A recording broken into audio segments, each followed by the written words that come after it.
La familia de mi prometido me humilló durante 45 minutos, y él se quedó en silencio. Me llamo Laura y durante un tiempo pensé que la familia de mi prometido era simplemente intensa. De esas familias que se meten en todo, que opinan de todo, que se sienten con derecho a evaluar cada decisión ajena. Yo intentaba verlo como cercanía, como costumbre, como carácter. Pero lo que pasó aquella noche me obligó a llamarlo por su verdadero nombre. Oliver y yo llevábamos 3 años juntos. 3 años de planes, de rutinas compartidas, de conversaciones sobre el futuro como si fuera algo asegurado. Ya estábamos a 3 meses de la boda cuando él, una noche cualquiera, me mencionó algo que dijo con naturalidad, como si hablara del menú del catering. En mi familia hacemos una cena especial antes de la boda, me explicó. Es una tradición. Se llama el círculo de bienvenida. La forma en que lo dijo me inquietó.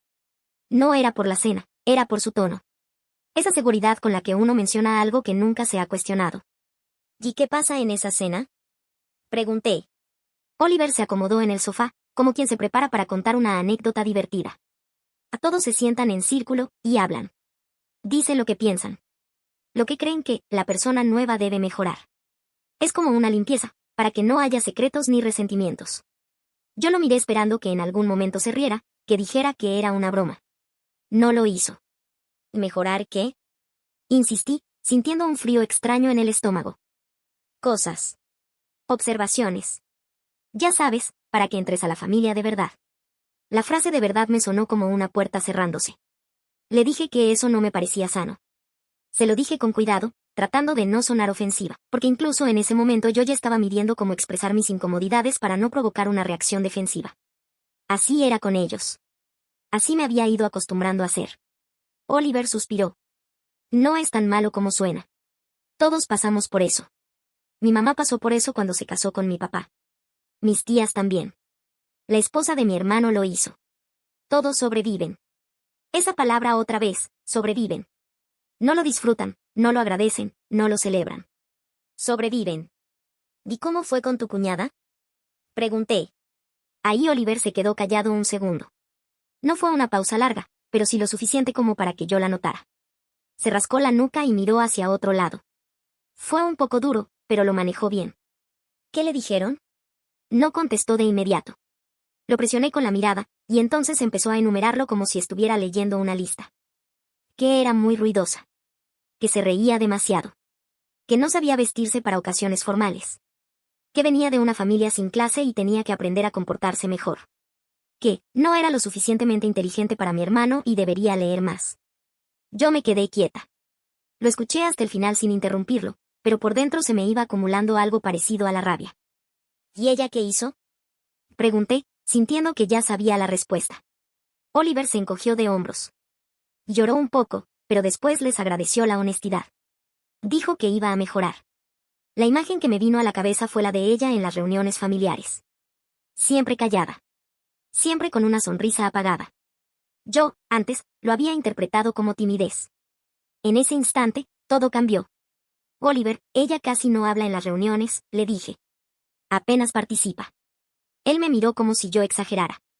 Es su personalidad. Yo no estaba convencida.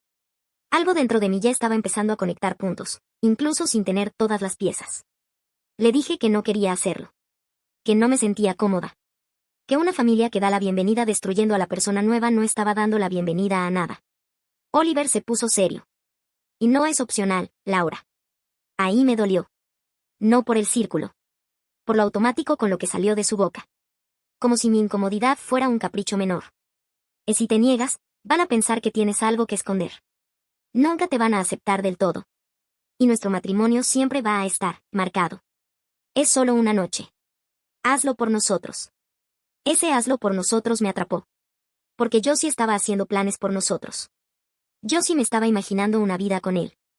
Y en ese momento todavía creía que el amor era aguantar, ceder, adaptarse, demostrar. Acepté. Y hoy, mirando hacia atrás, sé que ahí estaba la primera señal clara. Yo la vi, la sentí, la entendí, y aún así la ignoré. El círculo de bienvenida se hizo un sábado en la noche, en casa de sus padres. La casa era grande, impecable, de esas donde todo parece acomodado para impresionar. Cuando llegamos, ya había gente. Mucha. Conté 14 personas. Sus padres. Sus abuelos. El hermano de Oliver y su esposa. 2 tías, 2 tíos, y 4 primos. Todos estaban en la sala, sentados formando un círculo perfecto. Y en el centro, como si fuera un escenario, había 2 sillas vacías. Una para mí. Una para Oliver.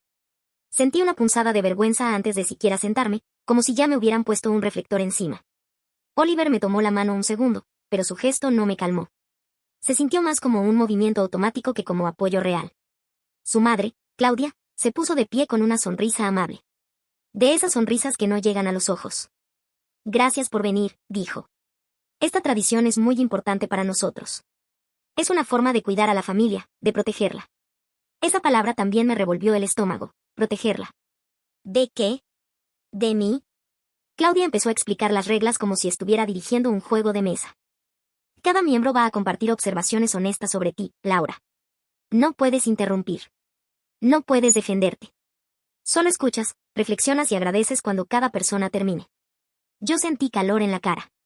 Miré a Oliver esperando alguna señal, una mirada, algo que dijera si te sientes mal, paramos. Él no me miró. Tenía la mandíbula tensa y los ojos fijos al frente. Claudia continuó. Al final, tendrás tu turno para responder. Nos dirás cómo planeas abordar estas preocupaciones. Después, votaremos. Votaremos. Como si yo fuera una solicitud. Como si mi valor dependiera de un sí o un no de personas que apenas me conocían, y que además ya habían decidido que yo necesitaba arreglos. Me senté. La silla se sintió demasiado dura. La sala demasiado silenciosa. Y por primera vez en mucho tiempo, me entró una necesidad desesperada de salir corriendo sin mirar atrás. Claudia fue la primera.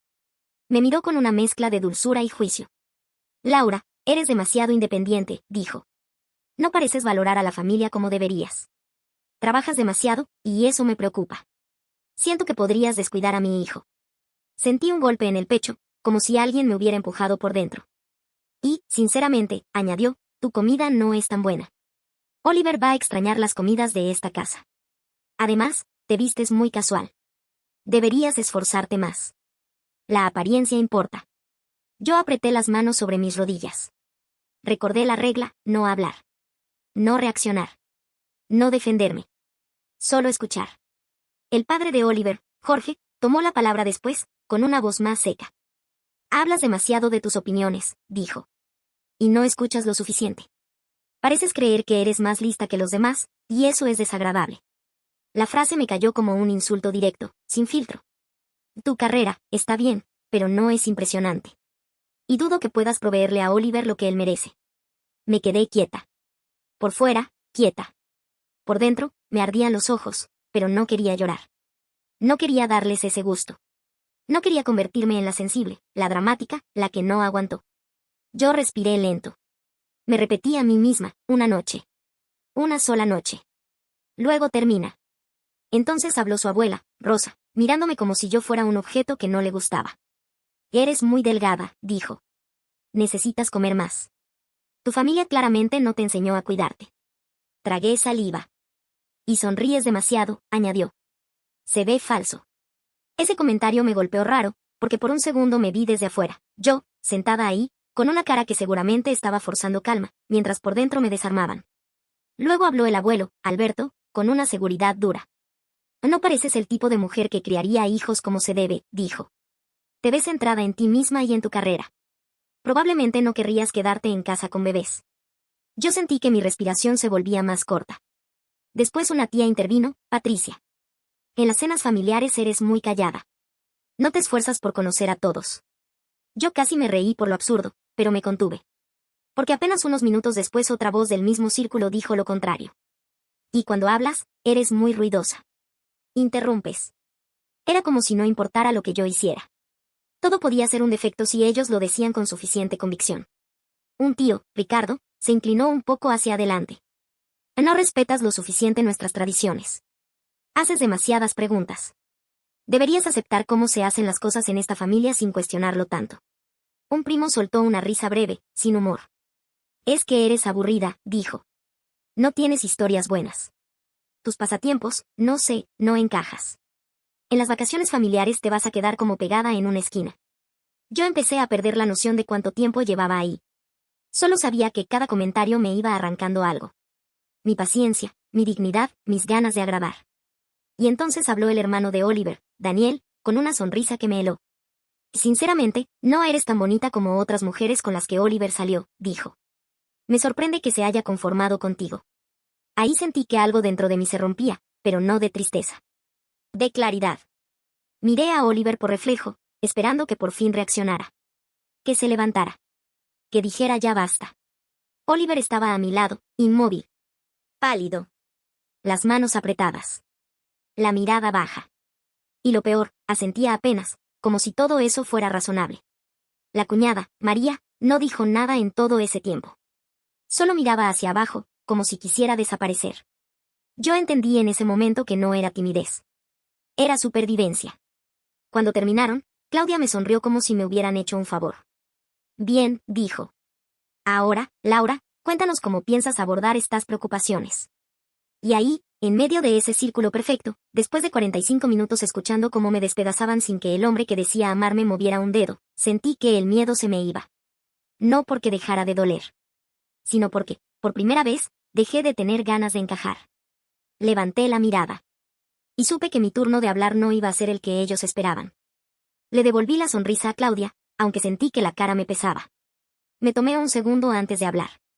No porque dudara, sino porque necesitaba asegurarme de que mi voz no temblara. Quería que cada palabra saliera clara, firme, imposible de malinterpretar. Me giré primero hacia ella. Le dije que cocino bien, que trabajo duro porque valoro mi carrera, y que me visto para sentirme cómoda conmigo misma, no para cumplir con la aprobación de nadie más. Le dije que Oliver no necesitaba que alguien lo atendiera, necesitaba una pareja. Su sonrisa se tensó. Abrió la boca un poco, pero no dijo nada. Después miré a Jorge. Le dije que mis opiniones no salen de la nada, que son informadas y que mi voz tiene valor. Que mi carrera es exactamente tan importante como yo decida que sea, y que jamás me disculparía por ser educada ni por pensar por mí misma. Su cara se puso roja. Apretó la mandíbula, pero se quedó en silencio. Miré a Rosa. Le dije que como lo suficiente, que mi familia me enseñó a cuidarme bien, y que si sonreía era porque estaba siendo genuina. Ella apretó su bolso con fuerza, como si necesitara aferrarse a algo. Luego me dirigí a Alberto. Le dije que si algún día decidía tener hijos, sería una excelente madre, y que mi carrera no me hacía egoísta. Le dije que no necesitaba justificar mis elecciones de vida frente a nadie. Él frunció el ceño, incómodo. Miré a las tías. Les dije que soy tan callada o tan expresiva como la situación lo requiere, y que no necesitaba permiso para ser como soy. Que no estaba allí para cumplir expectativas contradictorias.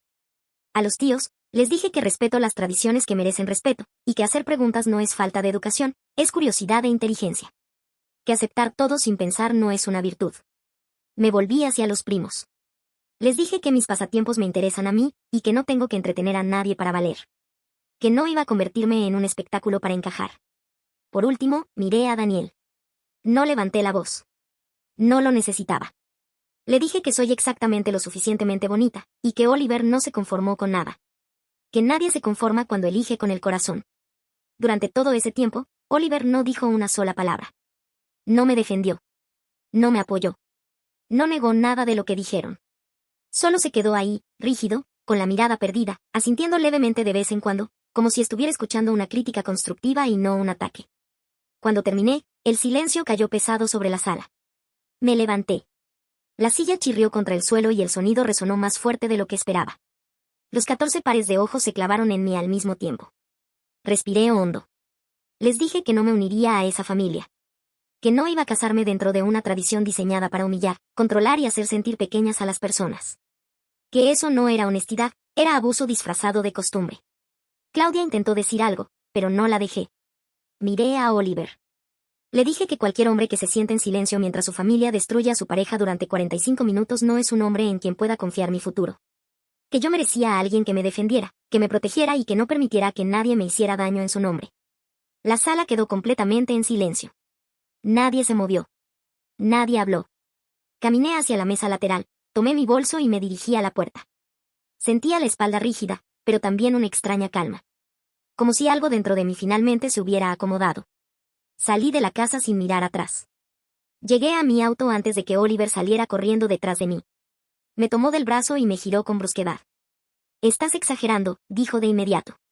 Me estás avergonzando frente a toda mi familia. Estás haciendo una escena por nada. Le dije que me soltara. No lo hizo. Eso fue solo honestidad, continuó. Todos pasan por eso. Mi cuñada sobrevivió perfectamente. Ahí sentí una oleada de rabia. Le dije que su cuñada ya no habla en las cenas familiares, que apenas existe en su propia vida. Que eso no era sobrevivir, era desaparecer. Oliver negó con la cabeza. Eres demasiado sensible, dijo. Estás tirando 3 años a la basura por una noche difícil. Su voz se hizo más rápida, más fuerte. Dijo que su familia solo intentaba ayudarme a mejorar. Que yo estaba arruinando todo. Abrí la puerta de mi auto. Le dije que verlo asentir mientras me insultaban me había mostrado exactamente quién era. Que no necesitaba más explicaciones. Intentó sostener la puerta, pero me senté, cerré con seguro y encendí el motor. Él seguía hablando, gesticulando, moviendo las manos, pero ya no podía escuchar nada. Di reversa y salí de la entrada. El trayecto hasta mi apartamento duró unos 20 minutos. Mis manos temblaban sobre el volante. Repasaba una y otra vez la imagen de Oliver, sentado a mi lado, sin defenderme, sin mirarme, sin elegirme. Cuando llegué, apenas logré entrar al baño antes de que las piernas me fallaran. Me dejé caer en el suelo frío y empecé a llorar con una fuerza que me dejó sin aire. Todo mi cuerpo temblaba. Pero entre las lágrimas, sentí algo que no esperaba. Alivio. Como si acabara de esquivar algo terrible. Me quedé sentada en el piso del baño durante varios minutos, sin noción del tiempo. El frío de las baldosas se me metía en la piel, pero no me moví. Lloré hasta que me dolió la cabeza y la garganta, hasta que el cuerpo empezó a cansarse solo. Cuando por fin pude respirar con algo de normalidad, levanté la vista y vi mi reflejo en el espejo. Tenía los ojos rojos, la cara hinchada, el rímel corrido. Y aún así, por debajo de todo eso, me reconocí. No estaba rota. Estaba sacudida, herida, pero seguía siendo yo. Miré el anillo de compromiso en mi mano. El diamante reflejó la luz del baño de una forma casi cruel. Durante meses había justificado demasiadas cosas. Los comentarios de Claudia sobre mi ropa, la manera en que Jorge minimizaba mi trabajo, como Oliver siempre encontraba una forma de explicar por qué yo estaba exagerando. Yo había puesto excusas por todos ellos. Giré el anillo una vez más y supe que no podía seguir usándolo. Esa noche, alrededor de las 10, mi teléfono empezó a vibrar dentro del bolso. Era Oliver. Dejé que la llamada se fuera al buzón de voz. 5 minutos después volvió a llamar. Y otra vez. Y otra. No contesté. A la mañana siguiente, cuando desperté, tenía 32 mensajes. Algunos eran disculpas. Decía que lo sentía, que debería haberme defendido, que no supo reaccionar. Otros eran reproches. Decía que lo humillé, que arruiné todo, que exageré una situación normal. Al mediodía, recibí un mensaje de Claudia. Decía que le debía una disculpa a la familia por mi estallido irrespetuoso. Que me habían abierto su casa con buenas intenciones y yo les devolví el gesto con agresividad.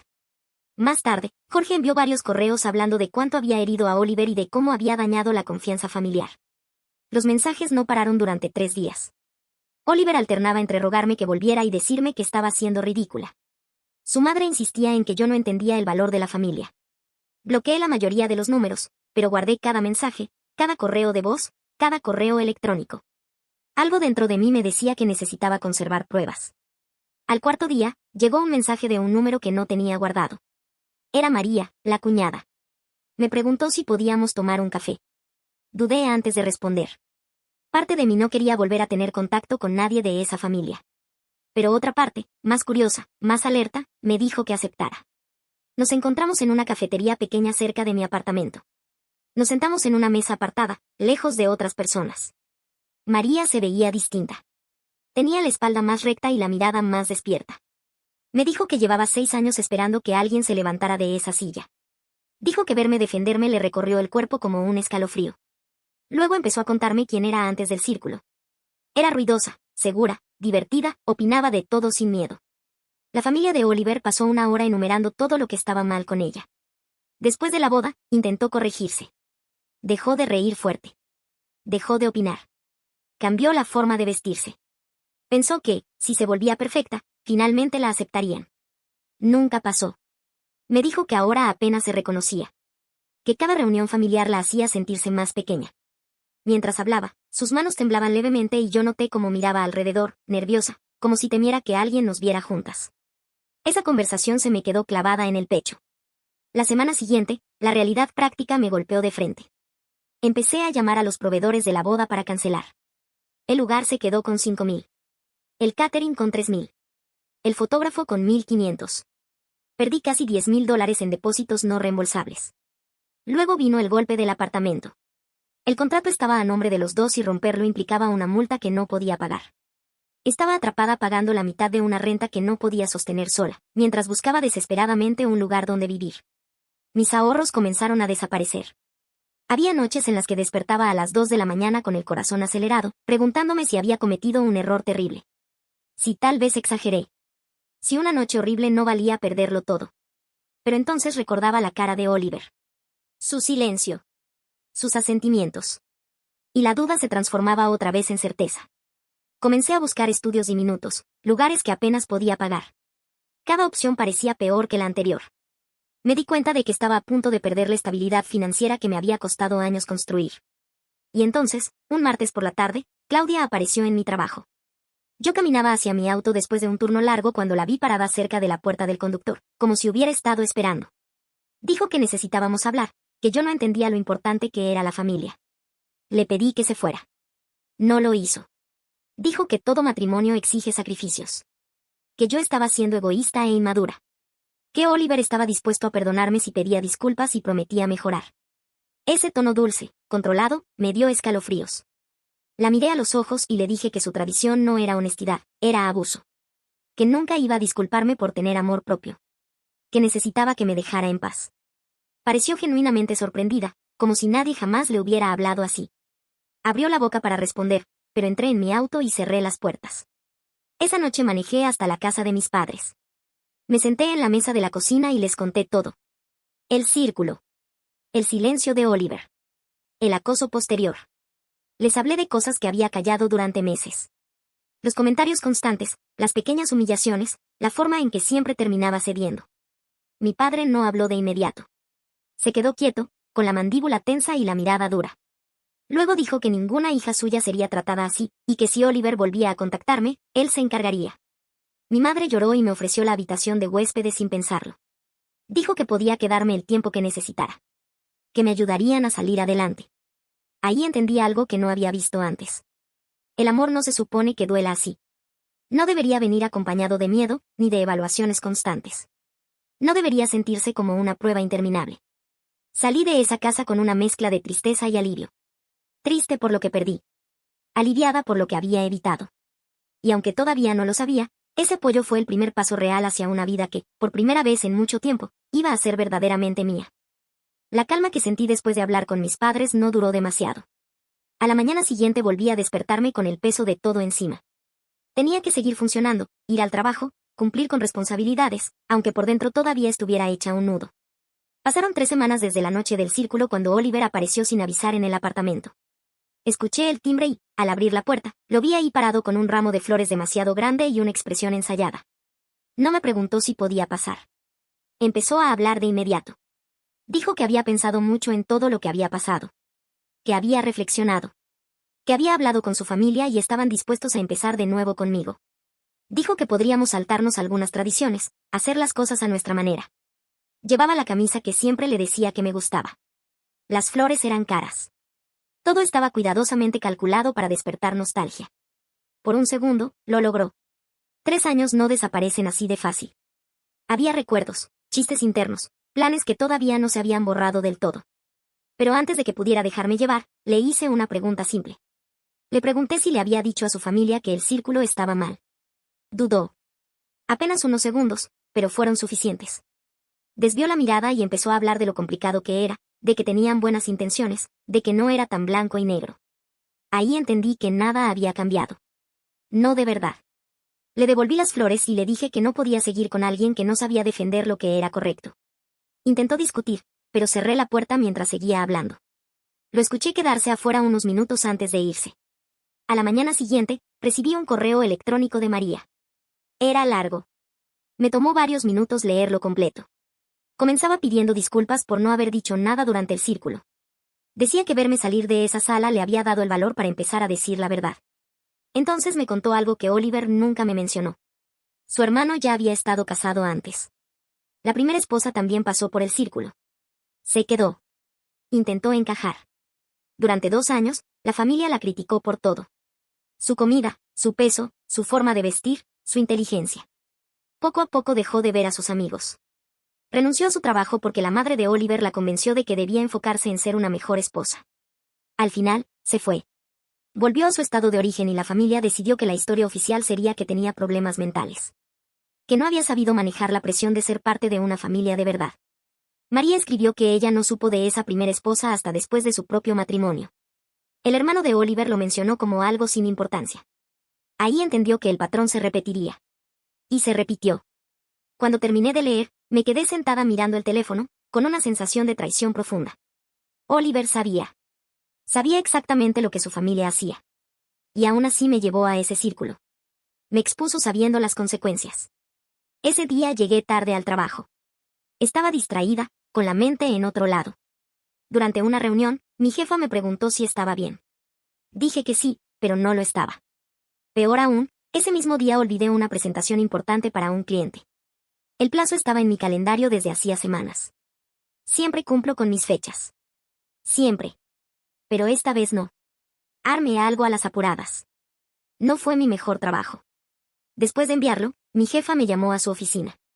Cerró la puerta y me dijo que lo que entregué no reflejaba mi nivel habitual. Fue amable, pero clara. Mi carrera estaba en juego. Esa noche no dormí. Pensé que tal vez había cometido el mayor error de mi vida. Había perdido mi relación. Estaba a punto de perder mi apartamento. Y ahora podía perder lo único que me daba estabilidad, mi trabajo. Defenderme se suponía que iba a hacerme sentir fuerte. En cambio, me sentía aterrorizada. 2 días después, Elena me llamó furiosa. Me preguntó si conocía bien al hermano de Oliver. Me contó que él le había enviado mensajes largos diciendo que estaba preocupado por mí. Que yo parecía inestable. Que mi reacción había sido extrema y que tal vez necesitaba ayuda profesional. Insinuó que yo estaba teniendo un colapso. Que mis amigos debían intervenir. Elena ya había tomado capturas de pantalla. Me las envió mientras hablábamos. Lo bloqueó de inmediato, pero el mensaje era claro. Querían aislarme.